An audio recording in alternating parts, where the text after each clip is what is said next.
Hi there, Bill Hitchcock. We are going to continue our coverage of the Marine Fisheries Commission meeting, quarterly meeting that was held up in Raleigh this past weekend. Well, you might be watching this a year from now, I don't know. In August 2024, we're going to go over to the second day. It's actually the morning on Thursday, the 22nd, August 22nd, of the public comment period. Yes, I encourage everybody to go to the public comment period and to express your opinions, your thoughts, and whatnot. We're going to get into detail. I want to show you this. And by the way, email me, billhitchcock@mail.com, billhitchcock@mail.com. I love the emails. They're well thought out, as opposed to usually what happens on YouTube when you post a comment. It's usually a flame, and you kind of wonder. But I want to start off with something before we get into all of this stuff going on at the Marine Fisheries Commission meeting. Got a post at YouTube from Real Time Fishing. It says, it's a little puzzling to me as to why you would encourage people to go to the DMF public comment meeting and then basically criticize everything they say. Maybe it's because they are saying something you don't want to hear. Wonder why that is. Well, we're going to get into why that is. Here's the premise. Why do I comment on those comments? There's a big deception going on at those meetings. We're going to get into detail about that. When a lobbyist group doesn't identify itself, we're going to get into that. Made up facts, like we talked about in the Wednesday meeting, Wednesday night meeting. There was a guy that talked about that shrimp trawls kill 1 billion fish. Where'd that come from? Most importantly, where's your supporting evidence? You're sitting there in front of the North Carolina Marine Fisheries Commission and you're throwing numbers out that, again, unsubstantiated. Another gentleman that on Wednesday said, I think it's pretty well established an accepted number is 3 pounds of bycatch for every 1 pound of shrimp. It's not accepted. No, it's not. Where did you get that? If you looked at the shrimp fisheries management plan, you see that there is no accepted number. We talked about that straight from the division. Here's a short summary. There is no accepted number or ratio of bycatch to shrimp. That's to me from the Division of Marine Fisheries. So where did you person, I'm not going to mention his name because you guys seem to get all bent out of shape when you're called on the carpet, so to speak. I think it's pretty well established an accepted number is 3 pounds of bycatch. No, it's not. It's not. These are the type of things that bother me when you're sitting there in front of the Marine Fisheries Commission and you're throwing out numbers out of the blue, unsubstantiated, show no documents. You know it's public record. You know the news crew's sitting over there and just eating it up because they don't know. They have no clue. Half of you are representing a lobbyist group, and again, we're going to get into that.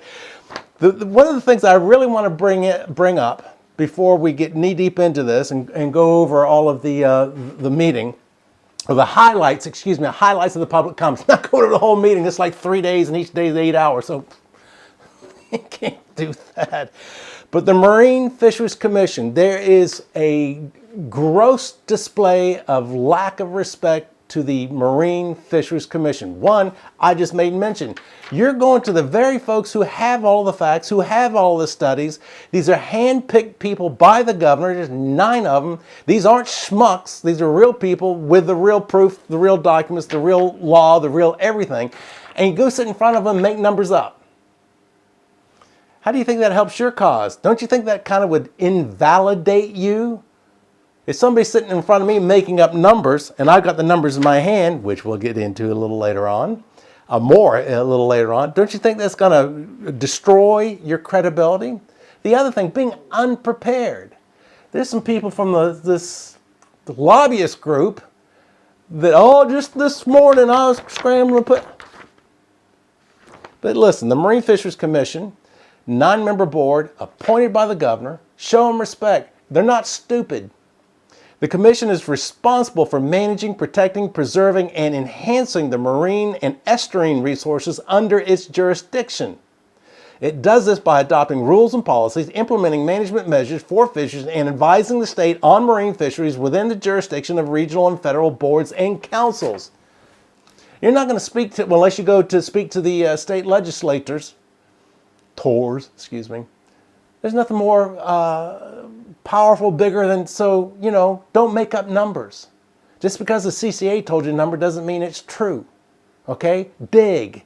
Again, you can go to the Division of Marine Fisheries, the shrimp management plan, which is up. It's 320 some odd pages, which I'm gotten through. Read it. Half of the things that you guys talk about in shrimp trawls, it's right there. If you're just taking 5 minutes to look at it. So,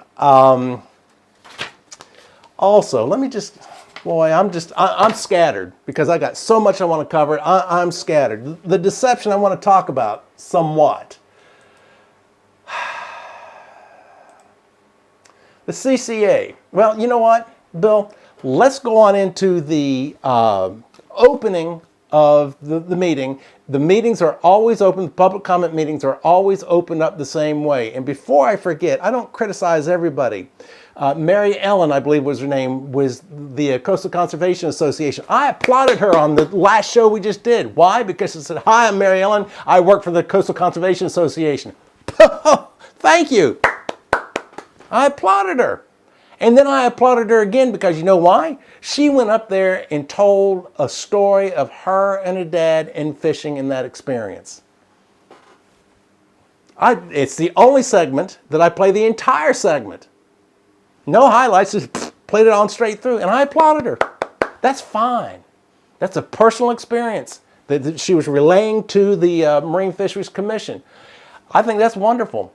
What I don't think is wonderful is when you come with made-up numbers with no fact, no substantiation to it. You have nothing. And something else we're going to get into. Finally, I got one. I've been begging people since day one, if I'm wrong, I'm wrong. We'll talk about that. Send me the proof. Send me the documentation. Send me the bill, the legislation, the science, whatever it is. I finally got one. And it was great. I thought it was wonderful. And we had a wonderful discussion. Keep in mind, we don't have to agree. This is not a mutual admiration society. I don't have an agenda except for one thing, truth and verity.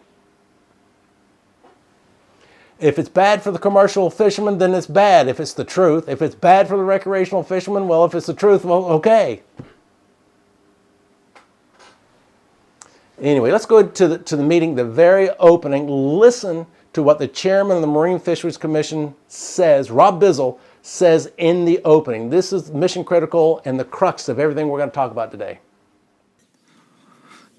Okay, everybody, it's 9 o'clock. We'll begin with our public comment session. Good morning, everyone. I am Rob Bizzle, chairman of the North Carolina Marine Fisheries Commission, and would like to welcome you to our public comment session where you have a unique opportunity to, on the record, give state public trust estuarine to give comments, in regards to the MFC's management of the state's public trust estuarine and marine resources. I ask you to limit your comments to 3 minutes. You'll be reminded when you have approximately 30 seconds left. Please state if you represent any group. If you addressed the commission last night, you will not be allowed to at this time. Remember, this is a time to share a concern or gather information, not to be confrontational. All right. Rob Bizzle says, and as he does in every meeting, please state if you represent any group. Half of the people there are with the CCA. Yesterday,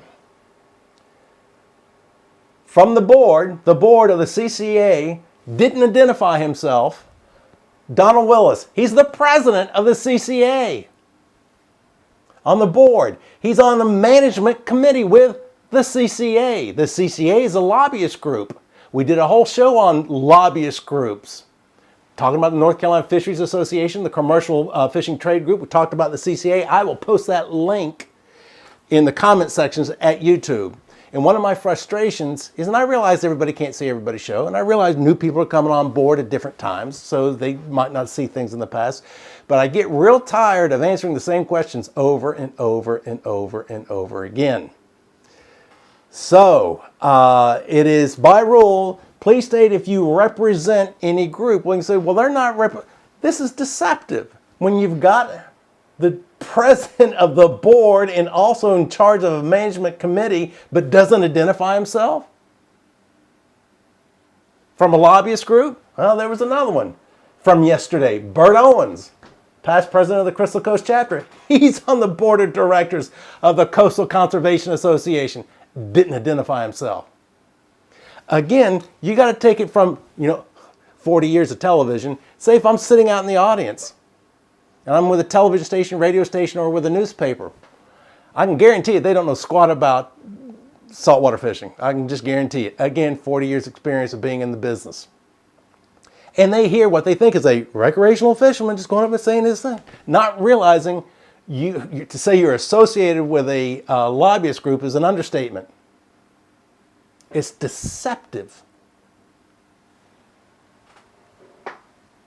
And let's go on to the very first person. There's only 6 people spoke on the Thursday morning meeting. There was 9 people that spoke on the Wednesday night meeting. The very first person, let's go into it. Rob Bizzle introduces the first speaker. Normally the speaker introduces themselves. And as a friendly reminder, speakers are over here in the far right corner. The camera almost takes them out. And the camera stays focused on the commissioners. Also, you will notice that when we go into the meetings, that I have put the transcript underneath them, or closed caption of what they're saying, for the simple reason sometimes there's problems with the audio, the ambient noise in the room. Sometimes speakers aren't exactly clear or they're not up to the mic, whatever. So I put the transcript underneath of what everybody said when we go to it. So let's go back into Stuart Crichton. Again, people, if I mispronounce your name, I apologize. Oftentimes, like with a transcript, I got the transcript of everything. The transcript doesn't spell things exactly right, so I might mispronounce your name. If I do, again, I apologize. So the very first person, I'll just call him Stuart so I don't mess up his name. Let's go into him just for a few seconds. First up this morning is going to be Stuart Crichton, followed by Ron McCoy. I know 3 minutes. No, you don't. Good morning, everyone. It's always an honor to speak with all of you. And there are several things I'd like to remind you of and go over this morning. Let me start by saying that I'd like to remind the commission members of the strong support for the potential new algae regulations at the February meeting. And as you consider that vote during this session, that support has not waned. Guess what Stuart didn't do? Stuart is the vice president of the CCA. No one knows that. Now, in the last show, I said whenever anybody comes on, I would say this is such and such person with a CCA, such and such person with a CCA, and I didn't really point out the fact that it's deceptive. Well, I got one person, the very first person from the Wednesday comments got bent out of shape.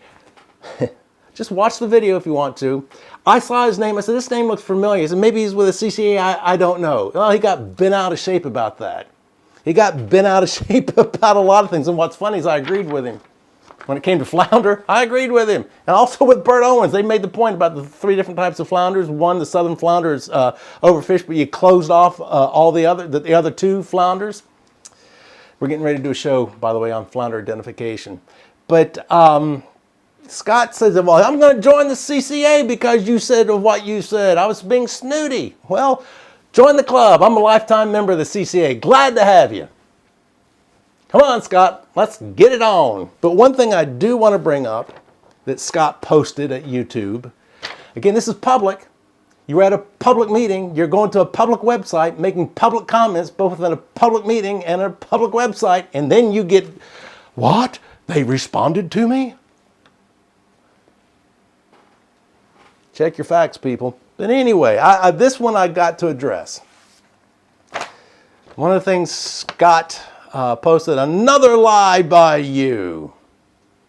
How to win friends and influence enemies. Louis Daniel, as DMF director, did an extensive study on shrimp trawl bycatch. Probably what got him pushed out the door. The DMF chooses to ignore those numbers. Doesn't mean they don't exist. Well, Scott, and I'll put a link to this show up there as well in the comments section. We went over that extensively.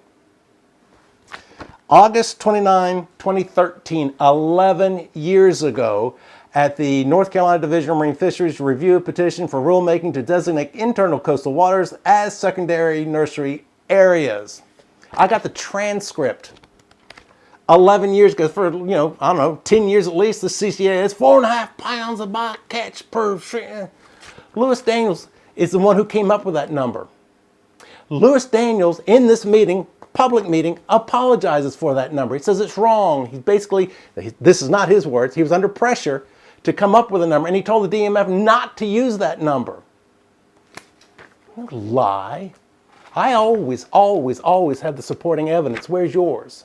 And I beg you, go read the Shrimp Fishery Management Plan. In it, I think it's page, we're getting ready to do a show on that. I think it's page 30, 31 right there. They go, there is no accepted number.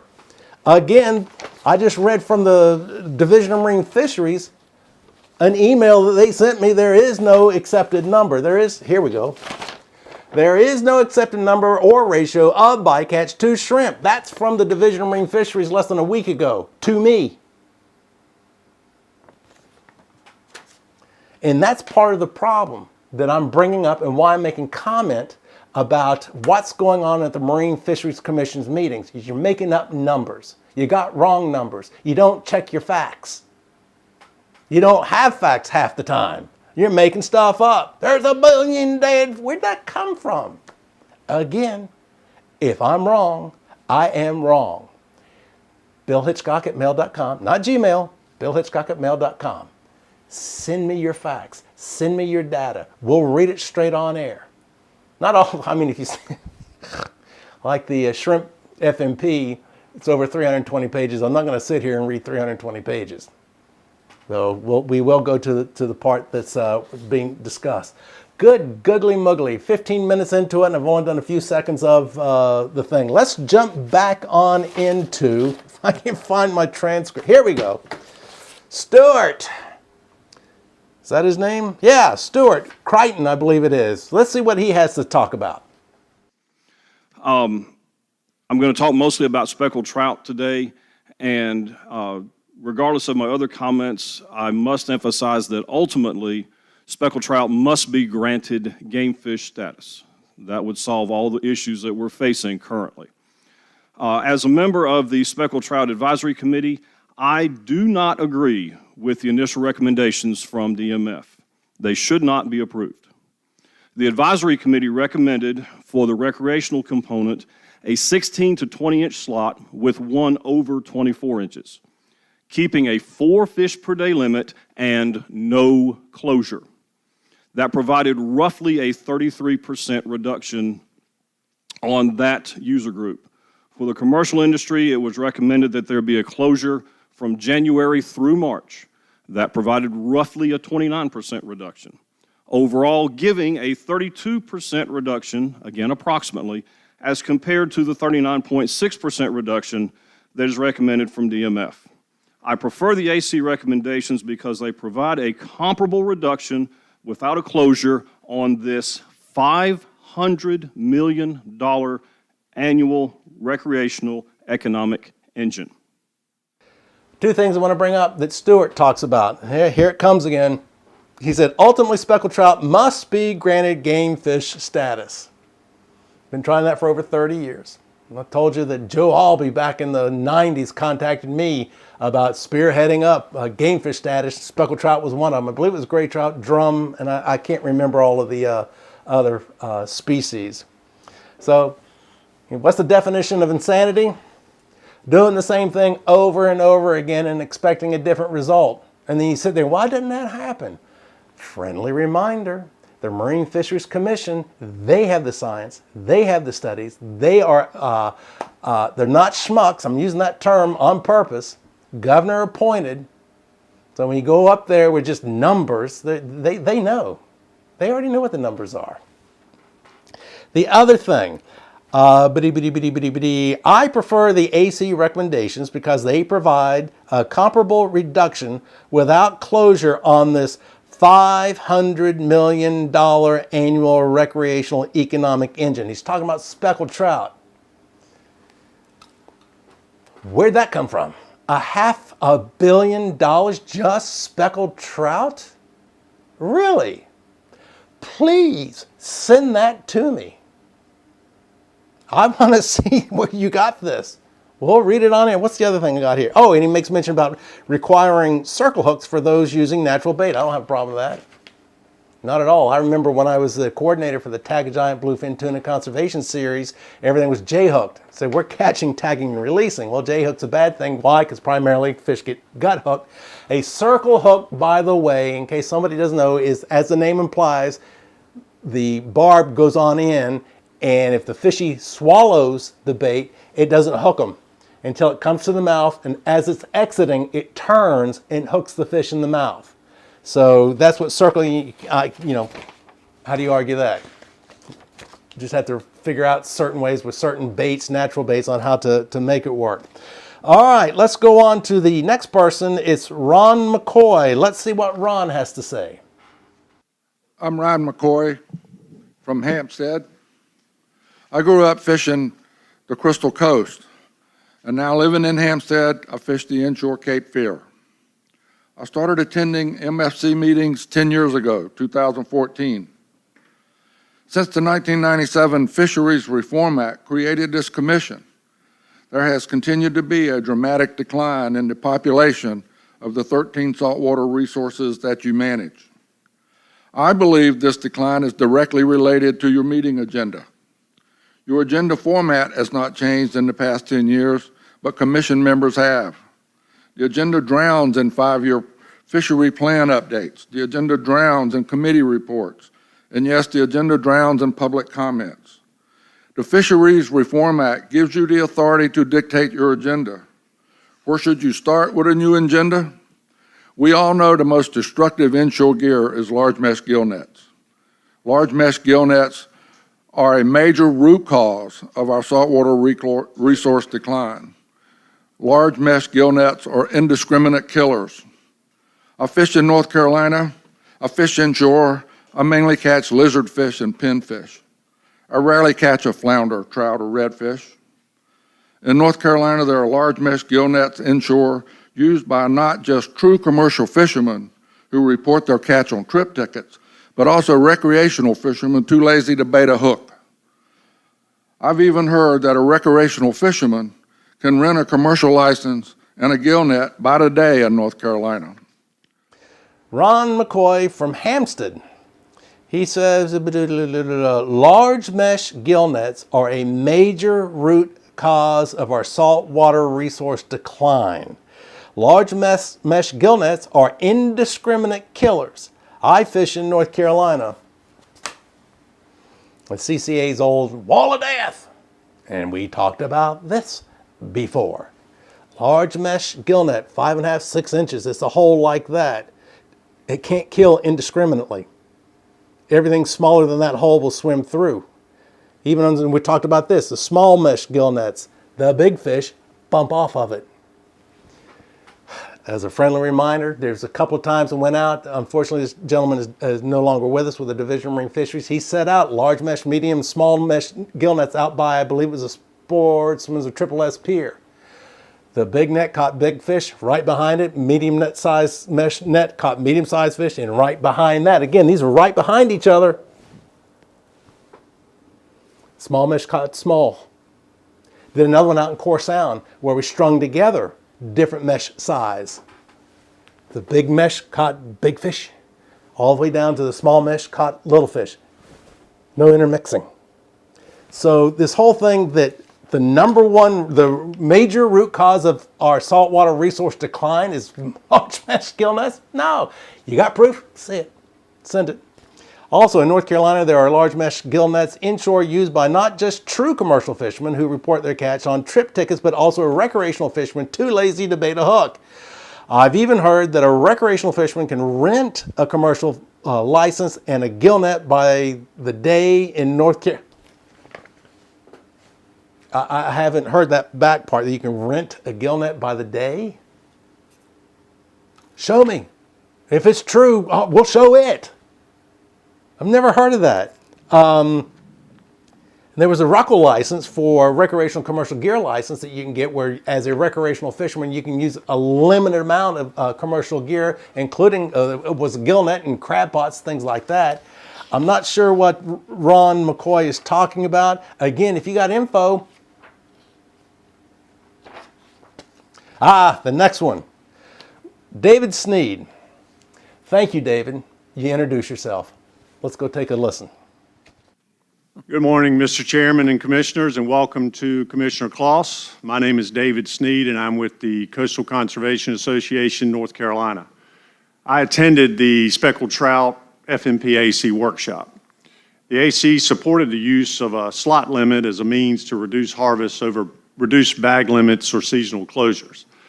I think that the public angler being shut out of the flounder fishery played a role in their thinking. The very idea that the public has no access to harvest a flounder, southern, Gulf, or summer, while the for-profit sector continues to harvest is unconscionable. Think about that. However, there was support at the AC workshop for consideration of alternative measures to reduce commercial harvests that are not included in the draft amendment.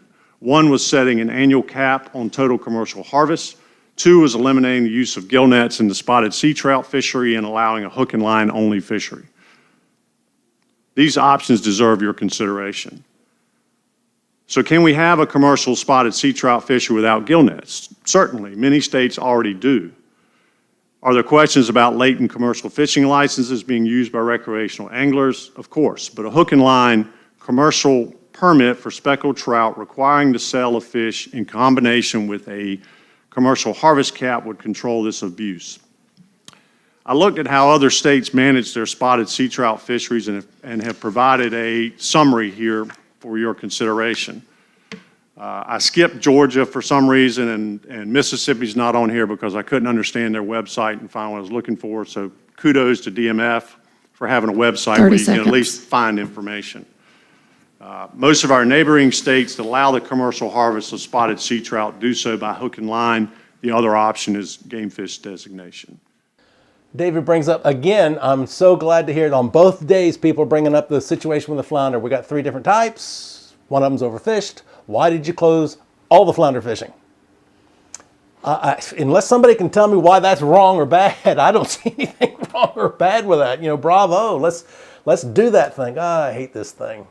Let's see if we can just bring this back up. Let's go back into the meeting. But let's see. David, who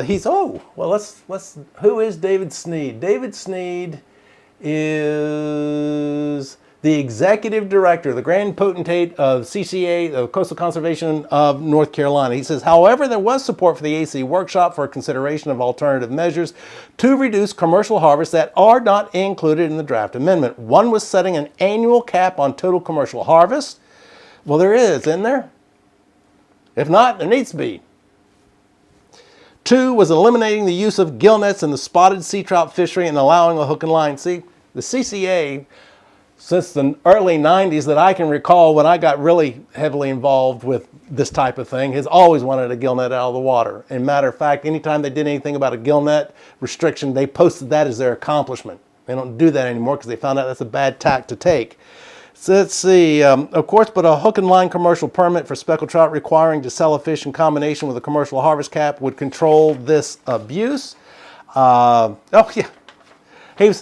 looked at how other states manage their spotted sea trout fisheries and have provided a summary here for your consideration. And then he goes on to say, I skipped Georgia for some reason. And Mississippi is not on here. So he leaves out 2 states. I couldn't understand their website. In fact, this is the executive director of the CCA, the lobbyist group, at the Marine Fisheries Commission meeting. Oh, I skipped this state. No, I couldn't understand that one. But here's some numbers.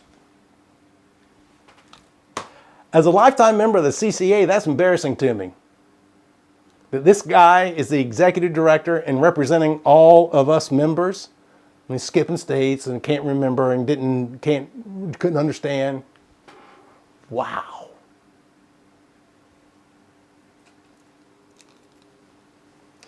Let's go on to the next person, Thomas Coltrane. Let's see what he has to, and he's talking about speckled trout. Good morning. My name is Thomas Coltrane. I'm here to speak to you about your proposal on spotted sea trout. This proposal would do to trout what you have done to every fish you have tried to manage over the years when you manage for $1 and not for the resource. Why not one fish over 20 inches and none over 24? Maybe the netter can reduce their mesh size and tournament fishermen will not kill the big females for a trophy and $1. What happened to the recommendations from the advisory committee that met in Newberg? They were on the right track to protect the fish with reduction for all. Dollar must have overruled them. Commercial proposal, no netting on Saturday, Sunday, and Monday. What if they net for some other fish those days and 75 trout get caught in their net? Are they going to sell them as bycatch? Gill nets have no dead discards. Why close the season in January and February? Why not close it in April and May when all the fish are moving out of inland waters to go spawn?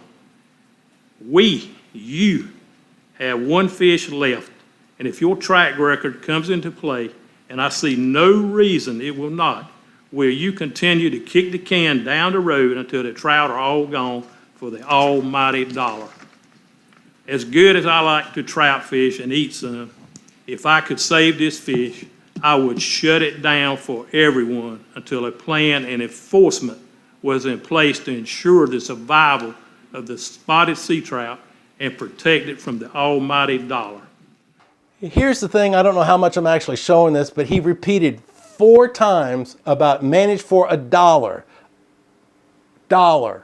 $. He's poo-pooing management of speckled trout for the almighty $. Well, folks, like the CCA, you better not attempt an economic tact again, because this gentleman is blowing economics out of the water if that's your motivation for banning, restricting, closing. What does he say here?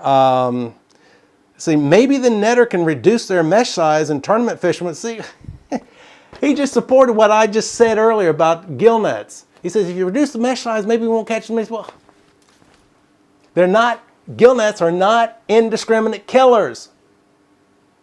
It's what he just said in so many words. Get educated, people. He says, what if they net for some other fish those days when the closure and 75 trout get caught in their net? Are they going to sell them as bycatch? If they close an area to a fish, you can't do squat with it outside of let it go. Commercial recreational. So I don't really understand what that's all about.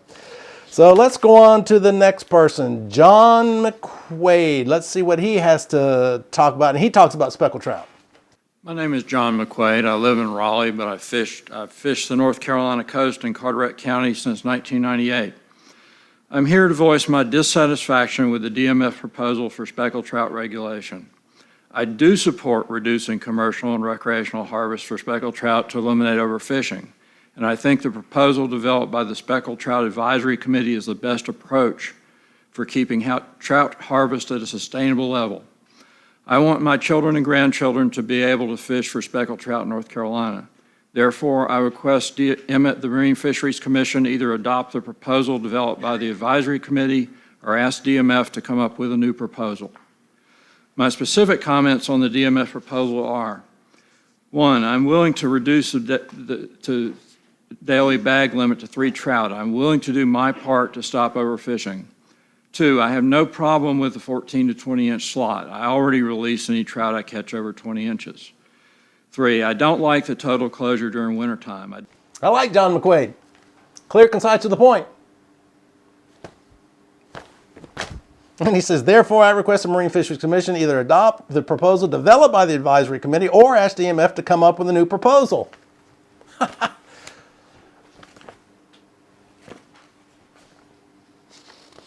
It's like when Mary Ellen was telling the story about her and her dad.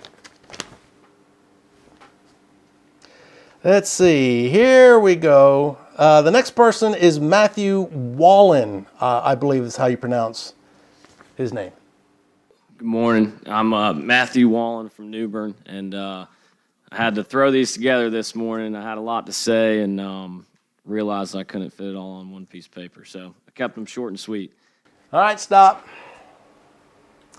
Assistant Director on the staff, Matthew Wallen, Coastal Conservation Association, did not identify himself. He did not identify he's with a lobbying group. He did not identify that lobbying group as the one that's for decades trying to get gill nets out of the water, trying to get shrimp trawls out, pushed offshore. If that's their goal and purpose, one of their goals and purpose. How would you, I was thinking about this. How would you like it if someone went to the Marine Fisheries Commission meeting, sat down, and said, I think we need to end all commercial fishing in North Carolina? Yeah, I know, like, and then went on to say, we need to end all recreational fishing in North Carolina. You know what? And then went on to say, we need to end all seafood consumption in North Carolina. Now you're going, what the heck's going on? And they came up with throwing out numbers. There's a half a dozen and 3/4 on pi equals squared, and of course, like a lot of these people, as we've seen, they're just made up numbers. You go, what on earth? But they didn't identify themselves as the executive director of the People Ethical Treatment of Animals, or PETA. Don't you think that'd be a little deceptive, a little misleading? While Susie Q, John Q, news report, oh really? Just taking it as fact. Why do you think they don't identify themselves? Okay, let's go back in to see what Matthew Wallen has to say. I encourage you all to do the right thing for false albacore. I wish I could say the same thing for speckled trout and southern flounder. The recreational speckled trout fishery has the highest economic value to our state compared to any other fishery. You just shut down a $250 million recreational flounder fishery, cutting out access to the public angler while propping up the commercial flounder fishery. The public angler should never be cut out of a fishery while allowing commercial harvest. We cannot afford to have speckled trout go the way of southern flounder. Matthew says the recreational speckled trout fishery has the highest economic value to our state compared to any other fishery. Someone else was saying it was $500 million a year. Really? Supporting evidence? Where are you getting this from? I just find it just off the, somebody said, what's the most, how did he put it? Recreational speckled trout fishery is the highest economic value to our state. Just my knee-jerk reaction, no, blue marlin. I started thinking about, the Big Rock Blue Marlin tournament where they're giving away millions and millions of dollars to winners and second place and third place and all that kind of stuff. So again, if you got supporting evidence, let me know. Send it to me, billhitchcock@mail.com. All right? Yes, I know there's, most of you gonna go to YouTube and do some flame. You don't know you're lying. At least I got you guys stopping from using profanity of the most vile kind. I don't want to have to bring out the keyboard clown again. But he says, you just shut down $250 million recreational flounder fishery. All right, so $750 million dollars, $1 billion from, where is this information? Send it to me. And I love it also when he says, good morning, I'm Matthew Wallen from New Bern. I had to throw these together this morning. You're the assistant director of the CCA of North Carolina. The Marine Fisheries Commission quarterly meeting is, you knew it in advance, like at least 3 months ago. But what did you do? You waited till that morning to put numbers together. It's kind of like a kid in high school, had a project all semester long, knew about it. The night before, it's due tomorrow. It's embarrassing.